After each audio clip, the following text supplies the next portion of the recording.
nossa igreja é uma espécie de centro de cura para pessoas que estão enfermas? Não, o nome desse lugar é hospital. Se o senhor falou, pro senhor, claro. Entre a cura e a mensagem da salvação, qual é melhor? A mensagem da salvação é seguida de cura. Então vamos trocar o bom pelo excelente? Sim, então, mas tem dom espiritual. Vamos gastar mais energia levando a mensagem da salvação, menos a promessa da cura? Não, mas não tem promessa. Não tem promessa. Eu só posso dar o que eu tenho. Ou o Pedro não falou isso? O senhor conhece alguém que tem dom de cura? Eu. O senhor? Um prazer. O senhor pode ir comigo no hospital, então? Vamos, eu vou. A gente saindo daqui vai agora, o hospital que o senhor quiser. Certo. Alguma coisa impossível pra Deus? Nada. Então pronto. Só concluir o discurso aqui. Só que assim, deixa eu concluir aqui minha fala. Onde eu levar o senhor, as pessoas têm que levantar, certo? Não. Aonde o senhor me levar, as pessoas têm que ouvir o que Deus quer. A igreja são as pessoas. Não. Deixa eu concluir aqui. O senhor tem um probleminha de língua portuguesa. Então vamos. O senhor quer falar o quê? De dar? D-A é dar. Tá, dizer, é preposição, mas o artigo definido dá que indica a posse. Igreja. Tem que vir de, certo? Não, tá errado. Chame os presbíteros de cura. Então, mas eu tô falando isso? Quem o senhor coloca todo mundo no mesmo balaio, eu tô debatendo com o senhor aqui. Falei todo mundo, o senhor tá falando nas igrejas como se eu estivesse no mesmo ponto. Nós a fé vem pelo assim, ouvir. Né? O incrédulo lá já é diferente. Mas a regra é igual pra todo mundo, pastor. Não é pra crentes e outra. Então a regra mudou? Jesus falou que faria obras maiores do que nós faríamos, os seus discípulos, no caso, obras maiores do que a dele. É verdade. Só que qual é a grande obra? É sermos curandeiros de gente doente? A resposta é não. A resposta é, nossa igreja é uma espécie de centro de cura para pessoas que estão enfermas? Não, o nome desse lugar é hospital, ok? Então, o que Jesus está querendo dizer quando ele fala de fazermos obras maiores do que as dele? É simples. Ele disse que os seus discípulos não deveriam sair da cidade porque desceria o Espírito, não é? E que a obra do Espírito os faria lembrar do pecado, da justiça, do juízo, e recebereis poder ao descer do céu o Espírito. Para quê? Para serem curandeiros? Não.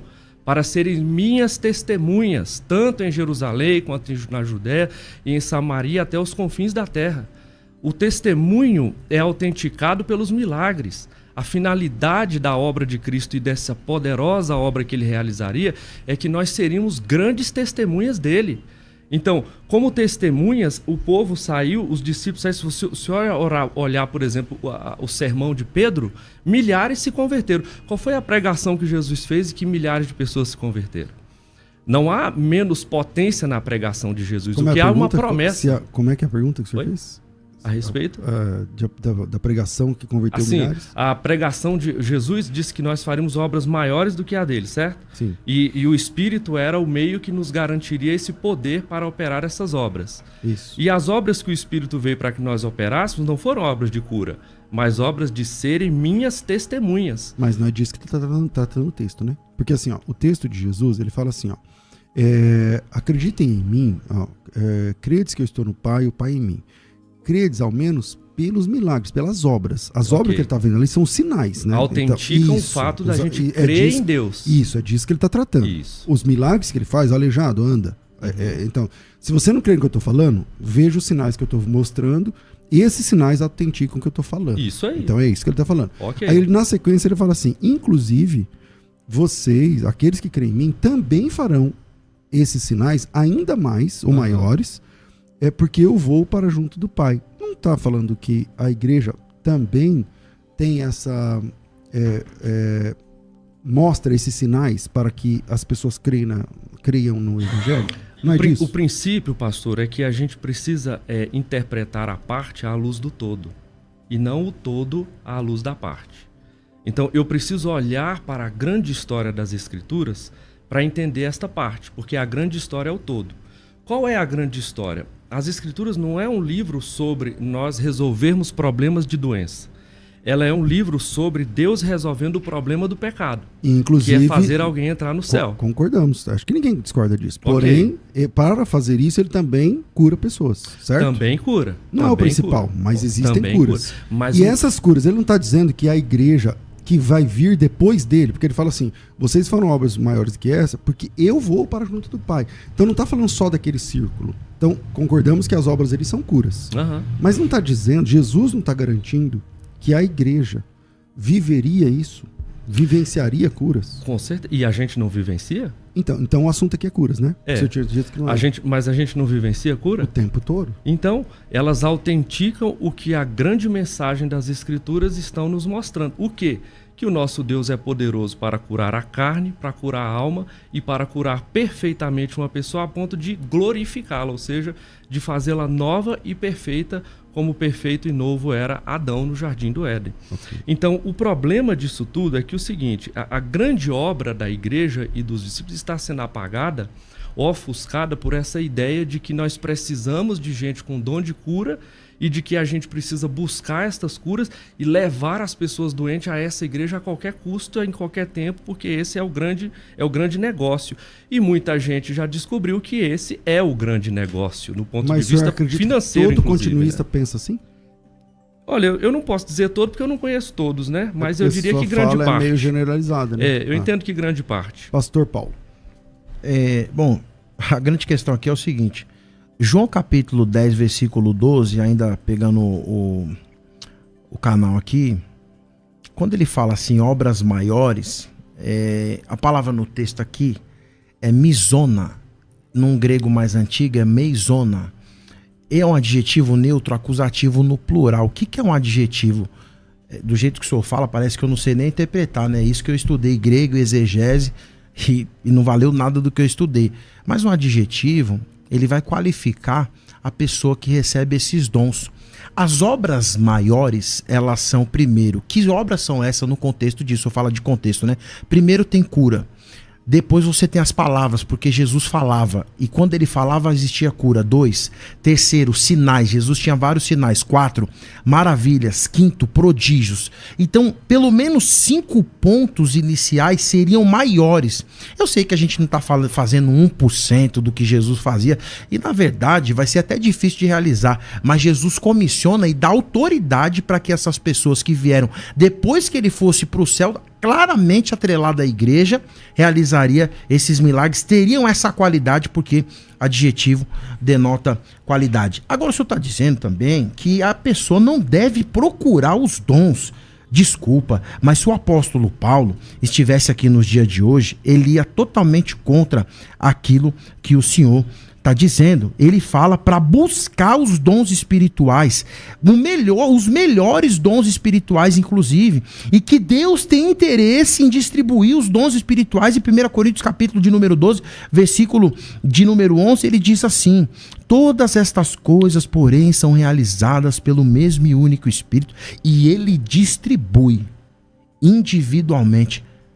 Deus vai distribuir a cada um como ele quer. Ele está disposto a distribuir os dons espirituais, e não é a minha cosmovisão, não é a minha visão de mundo, não é a minha visão social. Isso aqui é a qualidade da igreja. Agora eu queria tocar num ponto aqui rapidamente, que o senhor falou. Pro senhor, claro. Entre a cura e a mensagem da salvação, qual é melhor? A mensagem da salvação é seguida de cura. Então vamos trocar o bom pelo excelente? Mas elas são excludentes, pastor? Não, é o que eu tô falando, pastor César. A mensagem da cura tá na mensagem da salvação. Porque todo mundo que Jesus curou, quem Jesus curou, era seguido da mensagem da salvação. Inclusive, e como que o senhor tá separando? Porque assim, Jesus não vai curar... Vamos buscar os melhores? Sim, mas tem dom espiritual. Vamos gastar mais energia levando a mensagem da salvação, menos a promessa da cura? Não, mas não tem promessa. Não tem promessa. Só posso dar o que eu tenho. Ou Pedro não falou isso? O senhor conhece alguém que tem dom de cura? Eu. O senhor? Um prazer. O senhor pode ir comigo no hospital, então? Vamos, eu vou. A gente saindo daqui vai agora, o hospital que o senhor quiser. Certo. Nós vamos o seguinte, nós vamos em pacientes que sofrem de síndromes cromossômicas, doenças neurodegenerativas como esclerose lateral amiotrófica, e eu gostaria de ver o dom de curas em Eu vou com o senhor, eu faço esse desafio. Eu vou com o senhor e Deus vai curar. Se Deus curar, o senhor acredita no evangelho que eu prego? E se Deus não curar, eu vou para a igreja do senhor. Vamos fazer esse desafio ao vivo. Ao vivo. Nas pessoas com doença neurodegenerativa? Do jeito que tiver. Alguma coisa impossível para Deus? Nada. Então pronto. Deixa eu só concluir o discurso aqui. Só que assim, deixa eu concluir aqui minha fala. Onde eu levar o senhor, as pessoas têm que levantar, certo? Não. Onde o senhor me levar, as pessoas têm que ouvir o que Deus quer. Não, mas elas são pacientes acamados, sem consciência. E Deus quer o que delas? Não sei. O senhor então é a vontade de Deus soberana. Deixa eu só concluir aqui. Tiago capítulo de número 5, versículo de número 13, diz assim: se entre vocês há alguém que está sofrendo, que ele ore. Há alguém que se sente feliz, que ele cante. Entre vocês há alguém que está doente, que ele mande chamar os presbíteros da igreja, né? Lá na inicial, eu li esse texto aqui, o senhor falou assim aqui, porque aqui não tem nada a ver com a igreja, tal, não sei o quê. Os presbíteros são do quê? As pessoas podem estar em qualquer lugar. Tiago escreve para quem? Vamos trabalhar o conceito básico? Primeiro, quando ele escreveu, para quem ele escreveu, por que ele escreveu e qual o conteúdo que ele fala.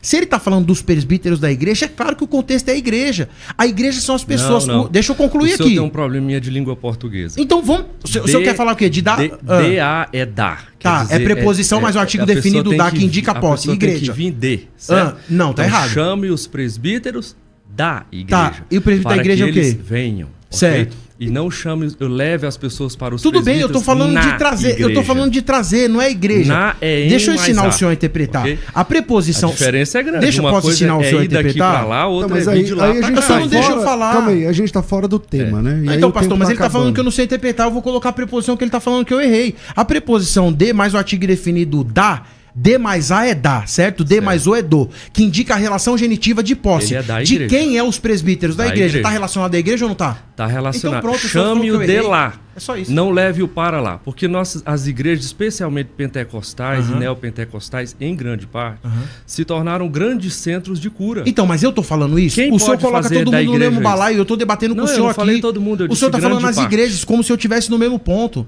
Eu Não disse tá, grande tá parte. eu e o senhor aqui, eu não Não, represento. o senhor tá no grupo porque o senhor disse que tem o dom de cura e eu não acredito não que tô o no senhor grupo tem. nenhum. Eu não falei que eu represento a igreja A ou B. Eu estou aqui com o pastor Paulo Henrique e eu tô debatendo com o senhor um tema aqui. Eu não falei da igreja presbiteriana nem nada. Então, assim, da igreja significa que aqueles presbíteros estão representando uma igreja. Ok. Ou não? São. Então eles são a igreja ambulante. Se esse cara vai pra rua, cura aquelas pessoas, ele vai deixar lá na rua ou ele vai levar pra igreja? Pra continuar sendo orientada? Mas, querido, isso aí não está no texto. Olha o texto. É que assim, vamos Leia lá. o texto. O texto que vocês estão discutindo... Chame calma aí. os presbíteros O texto que vocês da estão discutindo, igreja. nem existe igreja prédio para ir a um lugar. Por isso que eu tô falando da igreja ambulante. Para começar Mas nessa- existia, né, pra começar, pastor, um prédio, a igreja, não, né? não. Existia sinagogas Não. que foram ocupadas Não. pelo cristão e Não. se tornaram igreja, né? Existia uma edificação que servia ao fim Uma sinagoga que virou sagrado, igreja né? dentro do primeiro século, eu não lembro de nenhuma. Tem aí, Atos dos Apóstolos mostra que o Cirineu lá se converteu e o pessoal passou a frequentar a sinagoga e ela se tornou uma igreja, né? Então, se é o capítulo 18, É o chefe, onde né? nasce a igreja de Corinto, o senhor vai ver lá que ele sai da sinagoga e diz assim, a partir de agora eu vou para os gentios, e ele aluga uma casa contígua à sinagoga, que é parede e meia com a sinagoga, que é onde começa a igreja. Então, na verdade, a igreja não nasceu na sinagoga, mas parede e meia com a sinagoga, mas é um outro assunto. Mas é que eu só acho que, entrando nesse assunto, a gente se desconecta do tema e... Mas deixa eu dizer pro senhor, E- e com a todo gente- respeito, aí fica- só porque que eu acho que tem uma conexão, porque é o seguinte, a ideia de que o dom de cura existe, ele fomenta esse movimento. A ideia de que o dom de cura existe fomenta que há um lugar onde o especialista em dom de cura, no caso, a pessoa dotada deste dom, ela recebe as pessoas. Aí ela vai à TV, Então, mas ela é vai outro às tema. redes Isso e é traz outro a pessoa assunto. para lá, Então, mas entende? é que por assim, isso que eu quero dizer. isso é outro tema. Por exemplo, dom. A palavra dom é um presente. Uhum. A Bíblia diz, bom, Deus deu o presente e tomou, seria isso? Não, Que é um presente, não, né? serviu Dom um significa, propósito. dom em igreja Não, mas significa a ideia, presente. a ideia, pastor, eu entendi Deus sua deu o lógica. presente, certo? Então Aham. ele tirou o presente? Não, ele nunca disse que ia deixar para sempre, disse? Disse. Isso não é parte do plano. Não, tá escrito. A parte do plano, veja, a glória de Deus, É que assim, lá em- pastor, ele lá- não divide com ninguém, certo? Certo, claro. A autoridade ele até divide, a glória não. Então, o problema dos dons, e eu estou certo de que Deus sabia disso, em Cristo Jesus, inclusive, que se isso continuasse daquele jeito o tempo inteiro, era isso que a igreja se tornaria. Porque é isso que os falsos profetas tentaram reduzir a igreja. A um centro de cura, ok? E o que é o pregador? É um curandeiro. A questão é a seguinte: será que é isso que resume o evangelho? A resposta é não. Então, aquilo que foi dado naquele momento, com aquela intensidade, serviu a um propósito temporário. Será que... por que a gente não vê aquele tipo de coisa? ressurreições, que é um tipo de cura no seu ponto mais No intenso. ápice, claro. Não é? O ápice. Por que a gente não vê mais isso acontecer? Mas A tem, resposta é mas simples. tem, pastor. A resposta é simples. Isso acontece porque a vontade de Deus naquele momento era autenticar a mensagem que estava sendo pregada ali. A mensagem já foi autenticada, os fatos já foram escritos, registrados, e as escrituras onde este registro está é suficiente para promover fé no nosso coração. A gente não precisa ver para crer, a gente tem que ouvir ou ler a história do que aconteceu para crer. Nós, a os fé vem crentes, pelo assim, ouvir. né? O incrédulo lá já é diferente. Mas a regra é igual para todo mundo, pastor. Não é para crentes e outra Então pra a regra incrédulos. mudou? Não. Por que valia para o primeiro século e não vale depois? Eu não disse que não vale. Eu disse Então, que a regra na para o progressão primeiro da século, explicação então, não faz mais sentido você agora. diz assim, no primeiro século valia para validar, tal, mas agora a gente Mas só já tem que contar a Já história. foi registrado o acontecimento. Tem que contar a história.